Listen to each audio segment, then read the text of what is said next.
Bonjour à tous. Est-ce qu'il faut que tu laisses du temps à ton ex? C'est une question qu'on me pose souvent en coaching. Je vois que c'est quelque chose qui t'interroge généralement. Souvent parce que tu as peur qu'en laissant du temps à ton ex, finalement, ça ne te fasse défaut.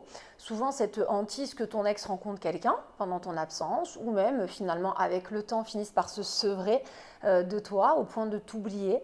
Enfin, c'est vraiment ce qu'on me rapporte tout le temps en coaching. Alors qu'au final, tu vas t'apercevoir que oui, il faut bien évidemment laisser du temps à son ex. Il y a des façons de le faire aussi. C'est le but de cette vidéo, ça va être de t'expliquer comment laisser du temps pour que ce soit productif, que ça fonctionne en ta faveur. Et puis parce qu'en plus, de toute façon, autant pour toi que pour ton ex, c'est nécessaire pour envisager de mieux vous retrouver ensuite. Dans cette vidéo, donc au-delà de te donner des conseils pour savoir comment finalement laisser du temps à ton ex, je vais aussi t'expliquer les raisons pour lesquelles tu ne dois plus avoir peur de le faire pour te rassurer dans cette démarche et donc t'assurer de tenir bon. Avant de commencer, sache qu'en complément de cette vidéo, je t'ai laissé avoir accès à un mail complètement gratuit dans lequel je t'ai fait une checklist en fait de 14 interdits. Tu vas voir que c'est un vrai guide de route, c'est très sympa ça quand tu manques d'objectivité, de pouvoir t'y référer, voilà, t'interroger est-ce que ça je peux le faire, est-ce que ça je peux ne pas le faire. Voilà, je l'ai fait par expérience parce que je sais que quand vous êtes dans des moments où vous manquez justement de lucidité, ça vous fait du bien d'avoir un support, d'avoir quelque chose auquel se référer pour ne pas faire d'erreurs supplémentaires. Donc voilà, pour y avoir accès, c'est très simple. Une fois que tu auras terminé de visionner cette vidéo, tu pourras aller dans sa description et cliquer sur le lien que je t'ai laissé apparent. Si tu ne me connais pas, je suis donc Christelle Lepage, je suis spécialisée en dynamique amoureuse, experte en reconquête amoureuse. J'utilise cette chaîne, je l'ai créée pour vraiment accompagner un maximum de personnes dans leur volonté de retrouver leur ex. Je suis là pour te donner un maximum d'astuces qui normalement devraient vraiment t'aider à accélérer les choses. Ce sont des astuces que je travaille quotidiennement avec mes coachés en coaching personnalisé. Donc c'est pour ça que j'ai de bons retours et du coup je sais que ça fonctionne et je te les fais partager. Pour autant, je suis là aussi pour être très honnête. Non, toutes les reconquêtes ne fonctionnent pas. Il y a malheureusement des gens qui ont mis tout leur cœur, leur bonne volonté, pour autant l'ex n'est pas revenu. Alors, c'est pas vendeur, ça fait peur, mais c'est une réalité. Maintenant, ça peut valoir le coup d'essayer si tu ne l'as jamais fait, si tu penses que ça en vaut la peine, parce qu'il y a aussi des gens qui ont eu leur chance. Donc, pour ne pas avoir de regrets, je pense que ça vaut le coup d'essayer. Et l'intérêt aussi de te donner de bons conseils, c'est que tu pédales pas dans la semoule pendant des mois. C'est-à-dire que tu aies de bons conseils, de bonnes astuces qui, logiquement, devraient t'apporter des réponses. À savoir que si ça doit le faire, eh ben, ton ex reviendra, tu auras ta chance. Et si, malgré tous les bons conseils que tu appliqueras, tu n'as rien finalement de fructueux au fil des plusieurs semaines qu'il faut t'accorder, eh bien, il faudra peut-être te rendre en effet à une évidence. Mais déjà, pour arriver à faire le point, il va falloir que tu essayes et que tu puisses mettre en place des conseils qui fonctionnent pour d'autres pour voir si en effet ta situation est complètement bloquée, vous à l'échec, ou si à l'inverse, avec ces belles astuces bien appliquées, bien appropriées à ta situation, tu peux faire décoller ta reconquête amoureuse. Donc, si ce n'est pas déjà fait, je t'invite fortement à t'abonner à ma chaîne, à cliquer sur la petite cloche des notifications. Ça, c'est pratique, ça te permet d'être averti en fait à chaque nouvelle sortie de vidéo et donc ne louper aucun conseil à venir. Alors à la question, faut-il laisser du temps à son ex? La réponse bien évidemment est oui, surtout quand tu vois que c'est lui ou elle qui te le propose. Parfois, ils ne sont pas en mesure de te le proposer, mais c'est très simple à identifier. C'est lorsque tu seras confronté à un ex qui est plutôt hermétique, sur la défensive, ou en tout cas pas du tout aujourd'hui en mesure finalement de communiquer. À ce moment-là, le temps ne doit pas t'effrayer, au contraire, il peut réellement devenir ton allié. Alors le premier conseil, c'est déjà de savoir que de toute façon, aujourd'hui, tu ne dois pas être pressé de relancer ta relation. Quoi qu'il en soit, il va falloir prendre conscience que si vous en êtes arrivé là, c'est que la relation passée ne convenait plus à ton ex. Donc pourquoi vouloir repartir sur les chapeaux de roue dans quelque chose qui ne marchait pas? Si vous remettiez ensemble d'ailleurs trop rapidement, je parle de ça parce que je le vois dans mes coachings, ça voudrait dire que tu as plus de chances que la rupture survienne à nouveau plutôt que de repartir sur quelque chose d'établi et d'épanouissant. Donc c'est pour ça qu'il ne faut pas non plus finalement vouloir récupérer ton ex coûte que coûte, parce qu'aujourd'hui, même pour ton ex, ça va être important de prendre de la distance. Donc si aujourd'hui tu es confronté à quelqu'un qui te donne la sensation d'avoir besoin de temps, laisse-lui ce temps parce que te précipiter n'est pas te garantir d'avoir des retours positifs, mais plutôt te lancer dans quelque chose qui risque une fois de plus te mener à l'échec. J'aime ce comparatif avec les régimes, des gens qui des fois veulent perdre leur poids très rapidement car très décidés parce qu'ils ont envie d'aller au plus vite et au final vont tellement se priver de tout que certes peut-être que les kilos perdus vont arriver rapidement, mais par contre des personnes qui témoigneront tout de suite qu'une fois qu'elles ont eu le premier écart, les kilos sont revenus aussi rapidement. Donc là, c'est exactement la même chose dans une reconquête amoureuse. Parfois, de vouloir se précipiter, de la faire trop rapidement, ça mène pas du tout des résultats positifs sur le long terme. Ensuite, le deuxième conseil, c'est justement du coup de laisser de l'espace à ton ex pour la laisser réfléchir. Réfléchir, ça ne veut pas dire que forcément il ou elle va penser à toi tout de suite pour te redonner une chance, mais ça peut être aussi de réfléchir sur peut-être l'exagération des propos tenus pendant la rupture. J'ai énormément de personnes en coaching personnalisé qui me le rapportent, qui me disent qu'à un moment donné, quand ils se sont remis avec leur ex, parce que je le répète, moi je demande beaucoup aux gens qui travaillent avec moi, une fois qu'ils sont remis ensemble, de me faire partager les émotions de l'ex. Je pose des questions justement pour avoir des feedbacks, pour les partager avec toi sur cette chaîne. Et moi j'ai beaucoup de gens qui me rapportent que l'ex, en fait, à un moment donné, était tellement en mesure d'être braqué, en colère, pas bien, qu'il n'était pas du tout en mesure de toute façon de s'ouvrir ou de faire quoi que ce soit. Et que c'est parce qu'il est passé par un laps de temps où justement mon coaché l'a laissé un petit peu réfléchir, se poser, s'apaiser, que l'ex à ce moment-là s'est rendu compte que peut-être il ou elle avait quand même aussi aggravé un petit peu on va dire des reproches, c'est-à-dire extrapoler les reproches. On a des gens plus tempérés qui vont reconnaître qu'ils étaient tellement excédés pendant la relation de certains défauts qu'à les entendre, finalement, l'ex était capable de rien, était un gros égoïste. Voilà, et ça peut-être qu'aujourd'hui fait partie de ces gens qui ressentent ça souvent. Je l'ai, moi, en coaching régulièrement. Oui, il me dit que j'avais jamais préparé les repas, que j'étais pas pour les enfants. Il ne faut pas exagérer quand même, j'étais quand même quelqu'un de présent. Enfin là, quand même, c'est vrai que j'aurais pu faire plus. C'est vrai qu'elle m'avait demandé de l'aide. Mais bon, quand même, à l'entendre, je ne me suis jamais occupée de nos enfants. Et ça, c'est très révélateur parce qu'il faut comprendre que ton ex, si il ou elle n'est pas bien aujourd'hui, au moment de la rupture, il ou elle aura tendance à extrapoler, du coup à tout voir en noir pour se séparer. Donc ce laps de temps, il est aussi génial, ce moment où tu dois accepter du coup de laisser ton ex un petit peu prendre du recul parce que ça permet aussi à ton ex de peut-être dédramatiser la situation. Ça ne veut pas dire que ton ex du coup va dire bon finalement j'y retourne, mais ton ex peut se dire bon c'est vrai j'ai peut-être été un peu fort.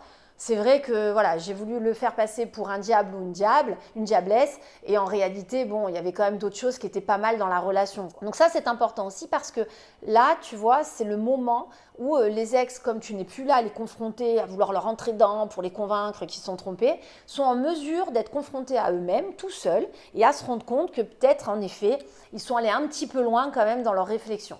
Ensuite, pendant ce laps de temps, montre-toi compréhensif ou compréhensive. J'ai des gens en coaching qui acceptent de laisser du temps, mais qui au final sont pas vraiment compréhensifs. Alors oui, ok, je te laisse du temps, oui, je te prends plus la tête, oui, d'accord, j'accepte la rupture. Mais d'un autre côté, j'ai des gens qui sont toujours en train de se justifier sur les reproches qui ont été faits, qui vont chercher à parler de la relation un peu pour amener l'ex à se rendre compte que justement ce que j'évoquais avant, il extrapole un peu sur certains points, alors qu'en fait, c'est pas le temps, c'est pas le moment, c'est pas... Voilà, c'est chaque chose en son temps. Et à ce moment-là, si aujourd'hui ton ex a besoin de temps, pour lui laisser ce temps, pour qu'il soit productif pour lui comme pour toi, il va falloir faire preuve de compréhension. Faire preuve de compréhension, ça ne veut pas dire qu'il faut dire amen à tout, mais c'est une façon de montrer que tu es empathique. Ok, bon, pour toi, je faisais rien à la maison. Ok, j'imagine que de cette façon, quoi qu'il en soit, j'aurais dû en faire plus, quoi. Et ça, c'est le type de discours qui apaise les tensions. C'est le type de discours aussi qui amène l'ex à se sentir plus compris et donc être en mesure d'imaginer que toi aussi, tu commences à comprendre. Pourquoi je donne ce type de conseil quand on est là à vouloir laisser du temps à l'ex? Parce que c'est pas finalement dans l'affrontement, c'est pas dans la justification que tu vas amener ton ex à se rappeler des bonnes choses qui pouvaient quand même y avoir entre vous. Et des belles qualités que tu peux quand même avoir malgré les défauts qui te sont reprochés aujourd'hui. Donc, parfois, de savoir un petit peu, faire preuve d'empathie, ok, je comprends, je suis d'accord, c'est vrai, j'arrive à percevoir ton point de vue, ou en me mettant à ta place, je peux comprendre qu'en effet, j'étais quelqu'un d'égoïste à tes yeux. qui laisse présager que au fond de toi, bon, tu penses quand même que tu avais fait d'autres choses en parallèle, ou tu n'étais pas non plus complètement égoïste. Mais voilà, tu es peut-être dans un moment où ton ex a besoin aussi d'entendre ça pour pouvoir s'apaiser, pour pouvoir se tranquilliser te concernant. Donc se montrer compréhensif, c'est aussi une façon de témoigner à l'ex qu'on est d'accord d'une certaine façon avec la rupture. On peut ne pas être d'accord avec une rupture sur le fait que on ne se sent pas capable aujourd'hui de vivre sans l'autre et de dire, tu sais, moi je suis encore amoureux ou j'ai eu tellement de sentiments que je ne peux pas te dire que je suis d'accord sur le fait qu'on se sépare parce que ce n'est pas ce dont j'avais envie. Mais je suis d'accord sur le fait que peut-être en effet les choses ne pouvaient plus continuer de la sorte. Je suis d'accord sur le fait qu'il fallait rompre si tu n'étais pas heureuse ou heureux à mes côtés. Et en fait, en disant ça, la personne se sent compris, mais ça ne veut pas dire que toi, de ton côté, tu n'envisages pas de vouloir te remettre avec ton ex par la suite, mais dans d'autres circonstances, avec une autre personnalité, pour partir sur un chemin beaucoup plus aligné. Donc c'est pour ça que faire preuve de compréhension, faire preuve d'altruisme, faire preuve d'empathie sur cette rupture, sur le comportement de ton ex aujourd'hui aussi actuellement. Peut-être que ton ex aujourd'hui est quelqu'un qui s'est retranché sur ses activités, et peut-être un peu plus démissionnaire avec les enfants. On me le rapporte souvent en coaching, ça aussi. Oh là là, depuis qu'on est séparés, mon mari, je trouve qu'il s'occupe moins des enfants. Ou à l'inverse, ma femme est moins présente avec ses enfants. Il faut comprendre que des fois, c'est des laps de temps, on passe par ça aussi parce que l'ex a besoin aussi de temps pour soi, pour lui, pour elle. Et on a affaire à des gens un peu plus égoïstes, du coup, dans leur façon d'être. Mais des fois, c'est des passages aussi, des caps qu'il faut respecter et obligatoires pour que ces personnes se ressourcent et soient en mesure, du coup, de regagner aussi en objectivité. Une objectivité qui est indispensable si tu veux espérer que ton ex, demain, puisse se rendre compte que peut-être, en effet, il a été un peu extrême. Dans son interprétation de votre relation, que tout n'était pas tant à jeter à la poubelle. Donc pendant ce laps de temps, aujourd'hui, que tu es prêt à accorder à ton ex, c'est important de te montrer compréhensif, compréhensive. Mon quatrième conseil, à partir de là, va être de profiter de ce laps de temps, du coup, où tu laisses ton ex de côté, où tu te montres compréhensif, tout ce qu'on a évoqué, pour t'accorder du temps également sans ton ex, mais surtout pour t'accorder du temps et t'amener donc à être aussi en mesure de repasser de bons moments sans ton ex. Là, c'est pas stratège, hein, c'est même pas pour dire que ton ex va se rendre compte que tu vas bien et donc va t'être attiré de nouveau vers toi, pas du tout. C'est parce qu'en fait, c'est quand même un marathon, clairement, la reconquête. C'est pas un sprint, donc il va falloir que tu sois en mesure de récupérer de l'énergie. Et pour récupérer de l'énergie, il va falloir que tu apprennes à nouveau à passer de bons moments tout seul, toute seule. Alors bien évidemment, je sais que quand on a le manque de quelqu'un, c'est pas simple, mais tu es aussi en mesure aujourd'hui de partager une super séance de ciné avec quelqu'un. Tu es aussi en mesure aujourd'hui de te faire un week-end quelque part pour te ressourcer. Alors oui, peut-être que ce week-end aurait été tellement mieux avec ton ex, mais ça ne veut pas dire qu'il ne peut pas être bien sans ton ex. Ce qui dit mieux avec l'ex ne veut pas dire forcément minable sans. Et ça, c'est important aussi de te réconcilier avec cette vision des choses parce que je le vois dans mes coachings, dès qu'on réussit à reprendre un peu de peps ailleurs sans l'ex, j'ai affaire à des gens plus en capacité finalement de se battre pour leur reconquête avec de meilleures armes, en étant plus calme, plus patient, faisant plus preuve justement de compréhension. C'est pas du fake, tout est plus sincère, tout est plus honnête parce que j'ai affaire à des coachés en fait qui vont mieux. J'ai affaire à des coachés qui sont un peu plus ressourcés, qui ont plus d'énergie. Donc ça c'est important aussi, c'est qu'aujourd'hui si tu es en mesure de laisser du temps à ton ex, que tu as compris l'intérêt de lui en laisser et que donc tu acceptes de le faire, il va aussi falloir en parallèle non pas être suspendu à un clou en te rendant malade, il va falloir impérativement aussi aller gagner de l'énergie ailleurs pour continuer ce marathon de la reconquête. Enfin, le cinquième point, là forcément, un petit peu dans la stratégie de la reconquête que moi j'adore, que je travaille beaucoup dans mes coachings personnalisés, c'est d'être attentif du coup aux signes que peut transmettre ton ex.